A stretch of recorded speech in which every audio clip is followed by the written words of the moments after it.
On the night of September 26, 1983, deep inside a Soviet bunker buried under thick concrete, Lieutenant Colonel Stanislav Petrov sat at his console, surrounded by dim lights, stale air, and the quiet tension of the Cold War.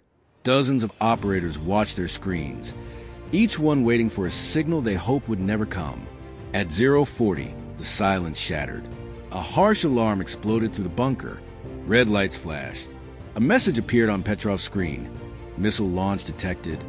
According to the early warning satellite system, the United States had just fired a nuclear missile toward the Soviet Union.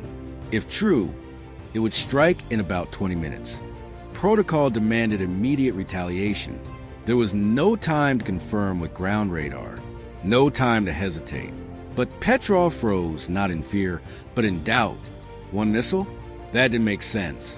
A real first strike would involve hundreds, not one. Before he could decide, a second alert appeared, then a third, then fourth, fifth. According to the system, 5 nuclear missiles were now in the air. The room erupted. Operators shouted. Phones rang. The bunker filled with panic.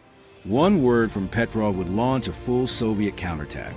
If the alert was real, he needed to respond instantly. If it was false, retaliation would trigger global nuclear war. Petrov forced himself to breathe, to think, to push through the noise and focus on logic. 5 missiles were still too few. A true American attack would be overwhelming, devastating. Not this, small. His training pushed him to follow protocol. His instincts told him not to trust the machine. Finally, with the entire bunker staring at him, Petrov made his choice. He reported the alert as a false alarm. If he was wrong, millions would die and history would end. If he was right, he'd save humanity. Though he didn't think of it that way. Then came the longest minutes of his life. Operators watched the ground radar screens, waiting for confirmation. 5 minutes. 10. 15. No incoming missiles. No blips. No signals. The sky outside remained quiet. Eventually, radar confirmed the truth. Nothing was coming. The satellite system had malfunctioned. A rare alignment of sunlight and high-altitude clouds tricked the sensors into reading reflections as missile launches. Petrov had been right. His instinct had saved the world. Yet no one celebrated him. The incident was classified.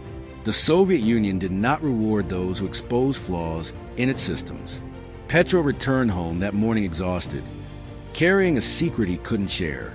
Years later, when the story became public, people called him the man who saved the world. He rejected the title. He said he had simply done his job. But history tells a different story. That night, global annihilation came down to one man refusing to trust an alarm. One man thinking clearly when everyone else panicked.